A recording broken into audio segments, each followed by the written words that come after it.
이번 사태는 전 세계적인 현상이 되었고 대한민국은 진정한 우정을 가지고 있는 국가와 그렇지 않은 국가에 대해 변별력을 가질 수 있는 계기가 되어가고 있습니다. 근데 여기 우리가 잘 몰랐던 친한 친구를 발견하게 되어 세간의 이목을 집중시키고 있다는데요. 자세히 알아보겠습니다. 팩트TV 팩트체크.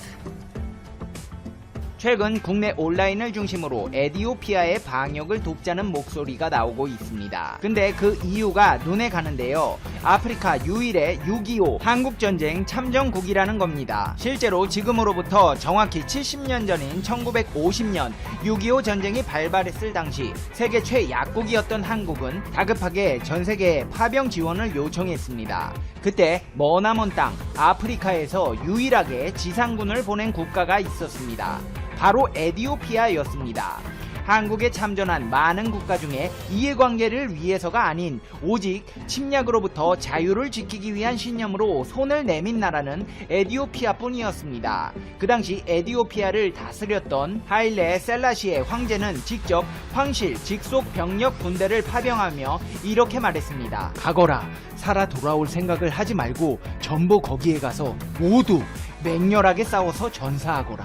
만약 사지가 멀쩡하게 돌아온다면 짐의 이름을 걸고 절대로 용서치 않겠다. 너희들의 죽음의 대가로 저들에게 자유라는 것을 손에 꼭 안겨주거라. 우리 민족이 과거에 이탈리아인들에게 무엇을 당해왔는지는 말하지 않아도 그 고통을 뼛속까지 알고 있을 것이다. 그걸 알면서도 모른 척한다면 침략자들보다 못한 더러운 위선자일 뿐이다. 이렇게 한국의 순수한 의도의 파병을 한 이유를 보면 더욱 놀라운데요. 6.25 전쟁보다 20년가량 앞선 지난 1936년 에티오피아는 이탈리아의 침략을 받았습니다. 셀라시의 황제와 에티오피아군은 필사적으로 저항하며 국제사회의 도움을 요청했으나 그 누구의 도움도 받지 못하고 무시당한 바 있습니다. 나라가 위기에 빠졌을 때 도움받지 못하는 약소국의 서름을 뼈저리게 느낀 셀라시의 황제는 자기만은 그렇지 하지 않겠다고 다짐했습니다. 그리고 정말 그때 그 다짐을 지켰습니다. 셀라시 왕제는 같이 식민지에서 해방된 나라의 처지에 어찌 도움을 주지 않을 수 있겠는가 라며 에티오피아의 황실 직속 근위대인 강요부대를 한반도에 파견했습니다. 아무도 강요하지 않았는데 아무 관계도 없었던 우리나라에 먼저 손을 내민 것입니다. 그것도 정예 병력만을 보냈습니다. 총 6,037명의 에티오피아 젊은이들이 위기에 처한 한국을 위해 목숨을 바쳐 싸웠습니다. 숫자는 적었지만 적들에게는 공포의 대상으로 전설의 부대가 됐습니다. 3년의 긴 전쟁 동안 253번의 크고 작은 전투가 치러졌고 에티오피아군은 눈보라 등 낯선 환경 속에서 단 한 번도 패배하지 않고 모두 승리를 거두었습니다. 전쟁에서 123명이 전사하고 536명이 부상당했으나 에티오피아군은 포화가 터지는 전장 한 복판에서도 전사한 전우들의 희생자 모두를 수습했습니다. 희생된 사람이 있었지만 포로는 단 한 명도 없었을 정도로 에티오피아는 강했습니다. 용감하게 싸운 에티오피아 용사들은 전쟁이 끝난 이후에도 곧바로 떠나지 않고 고아원을 설립하는 일을 돕는 등 한국을 도왔습니다. 하지만 운명은 이런 영웅들이 평화롭게 살 수 있도록 허락하지 않았습니다. 6.25 전쟁이 끝난 뒤 이들에게는 불행이 닥쳤습니다. 에티오피아에서 군사 쿠데타가 일어났습니다. 황제는 폐위됐고 공산주의 정권에 들어갔습니다. 셀라시의 황제는 에티오피아의 마지막 황제가 되었고 6.25 전쟁에 참전했던 에티오피아 용사들과 가족들, 그 자식들은 말도 못하는 수모를 겪어야 했습니다. 한국의 편에서 공산주의와 싸웠다는 이유로 민족 반역자로 낙인 찍혀 재산을 몰수당하고 직업을 잃었으며 억압받고 탄압받으며 최극빈층으로 살아갔습니다. 실제 장애인이 된 채로 판자촌에서 신문지를 깔고 자는 참전 용사들의 모습이 과거 우리나라에 보도된 적이 있습니다. 이들은 그런 환경 속에서도 한국을 도운 일을 후회하지 않았습니다. 에티오피아 강요부대의 영웅들은 아직도 이렇게 말합니다. 내 비록 온몸에 총탄이 박히고 팔다리를 잃었지만 한반도의 자유를 위해 싸운 자부심으로 한평생 살아왔습니다. 가난이 대물림돼 자식 교육도 못 시키고 있지만 한국이 발전되는 모습을 보니 참으로 흐뭇합니다. 6.25 전쟁 때 마신 유독가스 때문에 폐까지 손상돼 아직도 힘듭니다. 그런데 한국의 전쟁이 다시 나면 지금도 가서 도와주고 싶습니다. 한국이 잘 살게 됐다니 제가 더 고맙습니다. 우리는 한국을 제2의 고향이라 부릅니다. 구르바 담보바 씨는 6.25 전쟁 당시 아프리카 대륙의 유일한 파병국이었던 에티오피아의 일진 강요전사 중 무반동총을 다루는 기술이 뛰어났던 최고의 사수였습니다. 그루무 담보바 씨는 31세가 되던 1951년에 6.25 전쟁에 참전했고 그가 싸워야 했던 것은 적군뿐만이 아니었습니다. 생전 처음 경험하는 눈보라와 혹한이 그의 앞을 가로막았던 것인데요. 그런 열악한 상황 속에서도 그는 적과 격전을 펼쳐 강원도 화천, 철원 일대 700고지, 낙타고지, 요크고지 전투에서 혁혁한 전공을 세웠습니다. 안타깝게도 구르바 담보바 씨는 전투 중 중상을 입고 고국으로 돌아가게 됩니다. 그런 그에게 얼마 지나지 않아 다시 한국으로의 파병 소식이 들려왔습니다. 완전히 회복되지 않은 몸이었음에도 한국을 진심으로 걱정하던 그는 두 번째 파병을 기쁜 마음으로 받아들이고 전쟁에 참전하여 자신의 임무를 성공적으로 수행해냈습니다. 구르바 담보바 씨는 당시를 회상하며 이렇게 말했습니다. 고국에서 진통제로 고통을 달래고 있을 무렵 다시 파병 소식이 알려졌습니다.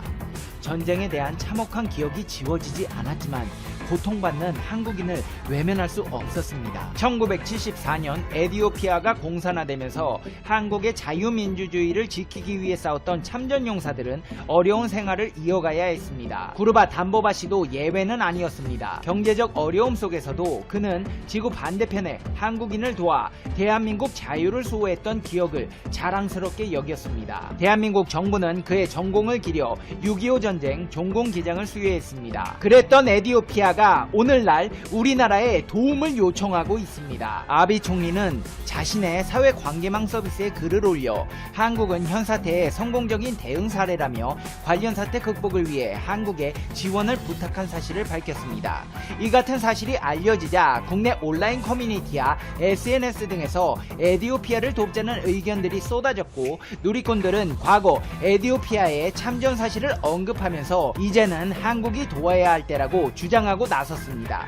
특히 올해가 한국전쟁 70주년인 만큼 이들의 희생과 헌신을 잊지 말아야 한다는 것인데요. 이에 대한민국 정부도 최근 양국 정상 전자회담에서 형제 국가임을 확인하고 에티오피아가 원하는 지원을 적극 검토 중입니다. 에티오피아는 베트남과 다릅니다. 베트남은 예고도 없이 한국인들을 입국 금지시켰지만 이들은 한국인들의 귀환을 돕는데 발벗고 나서고 있습니다. 아프리카 남동부 섬나라 마다가스카르 교민과 카메룬에서 활동 중인 한국국제협력단 코이카 단원들이 공항 폐쇄라는 엄혹한 상황을 뚫고 귀국하는데 에티오피아, 마다가스카르, 카메룬 정부의 지원이 있었고 특히 에티오피아 당국과 국영항공사는 타국 공항 임시 개방, 자국 공항 이용, 운항시간, 비용 등에서 다양한 지원을 해주었습니다. 에티오피아 수도 아디스 아바바는 아프리카 국가연합 본부 소재지로서 이 대륙의 항공허브 역할을 하고 있으며 한국발 아프리카행 항공의 유일한 직항편을 가지고 있습니다. 위기가 도래한 이 시점에 에티오피아 정부와 에티오피아 공항은 한국의 외교 당국과 협력해 한국민 귀국을 위해 마다가스카르와 카메룬 당국의 공항 폐쇄 조치를 한시적으로 뚫고 우리 국민을 태우는 항공기가 뜰 수 있도록 적극 주선해 성사시켜 줬습니다. 소수의 인원이 이동해야 하기에 비용이 막대했지만 에티오피아와 마다가스카르 당국이 서로 협조해 미국, 독일,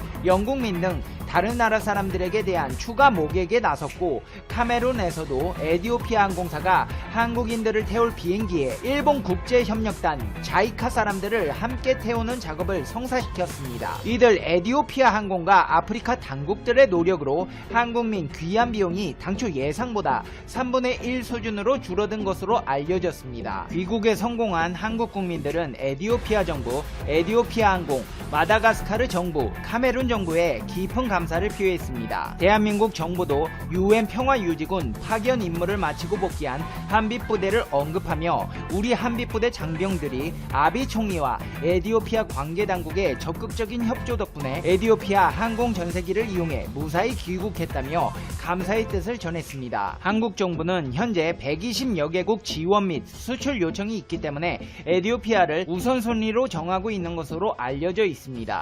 한국 전쟁 전에는 우리나라보다 훨씬 잘 살았던 에티오피아.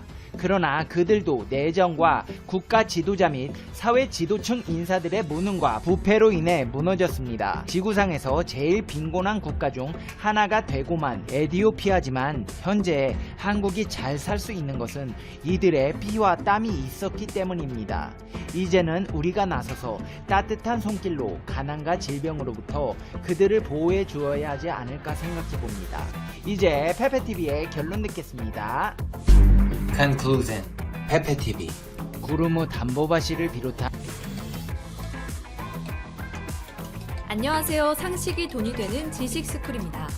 세계보건기구는 올해 코로나 사태를 돌아보며 이렇게 말했습니다. 선진국의 코로나19 초기 대응 능력을 과대평가했다. 그러나 한국처럼 상황은 반전 가능하다. 그동안 WHO는 코로나19 사태를 수습하는 데 있어 자신들의 실수를 인정하는 데 인색했는데요. 부유한 국가들의 판단을 지적하는 방식으로나마 자신들의 과오를 인정한 셈입니다.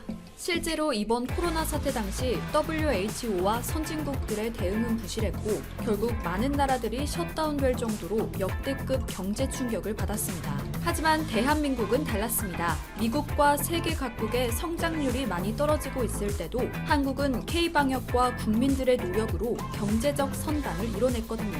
전 세계는 지금 K방역을 기점으로 뛰어난 미래 첨단 기술과 제조업 강국인 한국을 주목하고 있습니다. 그래서 전 세계의 수많은 석학들은 한국의 문화부터 역사까지 다양한 분야에서 한국을 알아야 한다고 말하고요. 외신들은 한국이 세계에서 가장 혁신적인 나라라며 미래를 경험하고 싶다면 한국으로 가라고 앞다퉈 얘기합니다.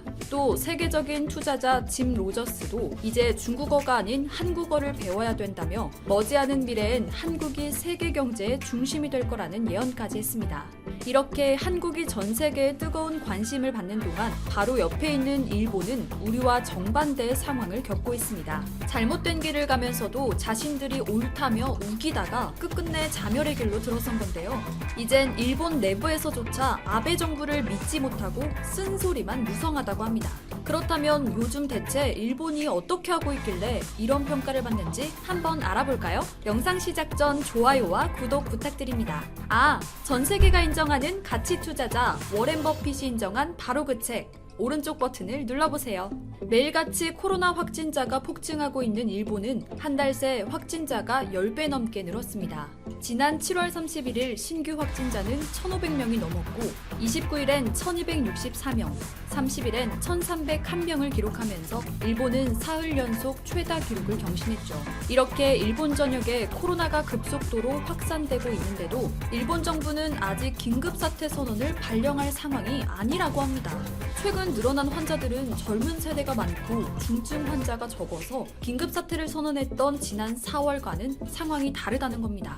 상황이 심해질수록 전문가들은 검사 수를 대폭 늘려 확산세를 얼른 따라잡아야 한다고 지적합니다. 지금 일본의 인구 100만 명당 검사 수는 아프리카의 우간다보다 적은 수준이거든요. 하지만 일본 정부는 전문가들의 충고는 무시한 채 엉뚱한 정책에만 돈을 낭비했습니다. 전문가들은 절대 안 된다고 했던 국내 여행을 장려하는 고투 트래블을 강행했고 이번에는 무료 식사권까지 주며 외식을 장려하는 캠페인과 여행 가서 일하라라는 캠페인까지 벌였습니다. 국민들의 건강보다는 경제활동 활성화에만 집중한 거죠. 이렇게 정부가 무리한 만큼 경제가 나아지기라도 했다면 그나마 괜찮겠지만 실상은 굉장히 절망적입니다. 있습니다. 코로나 감염자가 폭발하면서 일본의 재정 부담도 같이 커졌고 결국 빨간불이 들어왔거든요.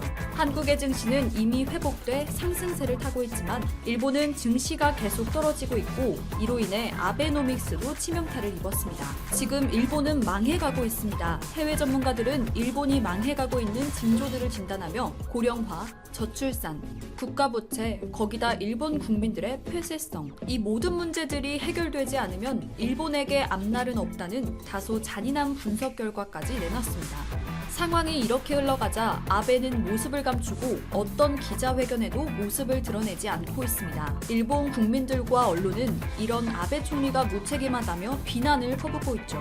도쿄신문에서도 일면에 총리에게 묻지 않으면 안 되는 것이라는 칼럼까지 실어 아베의 잘못을 요목조목 따졌습니다. 일본은 이번 코로나 사태로 일본의 아날로그 행정과 뒤처진 사고방식들, 거짓된 통계와 의료체계의 붕괴가 적나라하게 드러났습니다. 언론들도 이 사태를 통해 자신들이 하이테크 국가가 아님을 깨닫고 국가를 비판했죠. 일본은 이제야 후진적인 문화라고 말하는 도장 문화를 없애고 자택근무를 시도하고 있지만 이미 상황은 돌이킬 수 없는 지경까지 이르렀습니다. 이쯤 되면 일본 정부는 내부 사정 때문에 눈코 뜰 새 없이 바빠야 정상일 겁니다. 하지만 일본은 국내 상황보다는 한국 때리기에만 집중하고 있죠. 여전히 한국과의 수출 규제와 WTO 제소에 관한 내용에 엄청난 정성을 쏟고 있거든요. 물론 일본이 WTO에서 이길 확률은 거의 없습니다. 최근 일본의 부당한 수출 규제에 대한 분쟁 해결 절차가 본격적으로 시작됐는데요. 일본은 임시재판부와 비슷한 역할을 하는 패널 설치를 강력하게 반대했지만 WTO는 결국 한국의 요청대로 패널을 설치하며 시작부터 한국 손을 들어줬습니다. 일본 경제산업상은 이 결과가 유감이라며 이런 식으론 수출 관리에 대한 정책 대화를 할 수 없다며 속 좁은 모습을 보여줬습니다. 그동안 일본은 수출 규제의 문제에 대해 대화로 풀자며 시간을 끌어왔습니다. 하지만 일본은 실제로는 대화를 거부하거나 피하면서 뒤에서 호박씨를 까고 있었어요.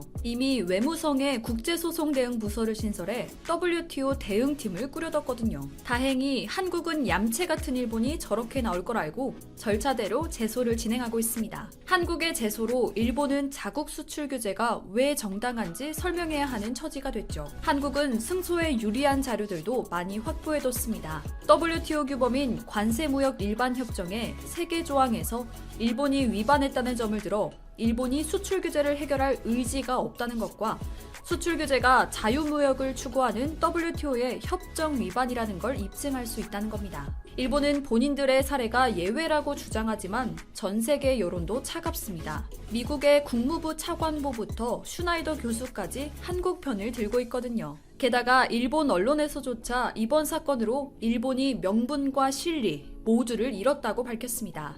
한국과 일본의 WTO 무역 분쟁 해결 절차는 이번이 5번째입니다. 하지만 일본은 그동안 단 한 번도 WTO 제소에서 한국을 이긴 적이 없죠. 일본과의 세계무역기구 분쟁에서 한국이 백전백승했다. 첫 번째 무역 분쟁은 2004년 한국이 일본의 김수입 쿼터제 철폐를 요구하며 WTO에 제소한 사건입니다. 이 사건은 일본이 2006년 한국산 김수입을 대폭 늘리기로 하면서 제소 취하로 마무리됐습니다. 두 번째 분쟁은 2009년 일본이 하이닉스의 디램에 27.2% 상계 관세를 부과하면서 벌어졌는데요. 이 사건은 WTO가 한국 손을 들어주면서 일본이 관세를 철폐하는 것으로 결론이 났습니다. 2019년엔 후쿠시마 주변 수산물 수입을 금지하는 한국 조치에 대해 WTO 상소기구가 한국의 손을 들어줬습니다. 1심에선 일본이 이겼지만 최종 판결은 이를 뒤집고 한국이 승소하는 쾌거를 이뤘습니다. 마찬가지로 2019년 공기압 밸브 관세 분쟁에서도 한국은 13개의 쟁점 중 10개를 이겨 판정승을 거뒀죠. 사실 수출 규제에 관한 분쟁 말고도 현재 한일 간에 진행 중인 분쟁은 2건이 더 있습니다. 일본은 틈만 나면 말이 되건 안 되건 고소장을 날리고 보거든요. 지난해 2월 일본은 자국산 스테인리스 스틸바에 대한 한국의 반덤핑 관세가 위법하다며 WTO에 제소했고요. 지난해 11월에도 한국 정부의 조선업 구조조정 대책이 WTO의 보조금 협정 위반이라며 제소하기도 했습니다. 이 제소가 웃긴 건 일본은 자국 조선업계의 금융 금융 지원을 해주면서 한국 정부의 조선산업 육성 정책은 시장 경쟁을 왜곡하는 거라며 비난했기 때문입니다. 이렇게 모순된 상황인 만큼 결국 이 문제도 한국이 이길 수밖에 없는 거죠. 이렇게 모든 제소 절차에서 한국에 유리한 이유는 전문가들의 뛰어난 능력과 확고한 명분을 통해 WTO에서 영향력을 쌓아왔기 때문입니다. 거기에 WTO 분쟁을 수없이 해결해온 유명희 본부장이 앞으로 WTO 사무총장까지 당선되면 그 영향력은 이루 말할 수 없게 커지겠죠. 그래서 일본은 어떻게든 한국 출신 WTO 사무총장을 맡기 위해 아프리카 출신 후보를 밀고 있습니다. 그리고 일본의 노골적인 네거티브 선거전은 오히려 세계적으로 일본 스스로의 얼굴에 먹칠하는 꼴이 돼버렸죠. 경제와 국제적 이미지 모두 몰락한 일본은 물귀신 작전이라도 하려는 건지 한국에 대한 속 좁은 견제를 계속해오고 있습니다. 그럴수록 한국은 함께 추락하는 게 아니라 단호한 대응을 통해 정신 못 차리는 일본에게 본때를 보여주고 국력도 더 쌓아야 합니다. 최근 한국의 경제력이 더욱 커지고 미래 시장을 선도하고 있는 만큼 다양한 분야에서 한국이 모델이 되어 세계를 리드하고 있는데요. 앞으로 이 영향력이 더 커지면 일본뿐만 아니라 그 어떤 나라도 우리를 향해 함부로 도발할 수 없게 되겠죠? 여러분은 계속되는 일본의 가짜는 도발 어떻게 생각하시나요? 이와 관련된 여러분의 다양한 의견 댓글로 남겨주세요. 혹시 주식하시나요? 세계 1위 투자가 워렌 버핏도 극찬한 한국의 급등 종목 발굴 사이트 다트 궁금하지 않으신가요? 이 책 한 권이면 왜 급등 종목이 나오는지도 완벽히 파악할 수 있다. 오른쪽 버튼을 클릭해주세요. 안녕!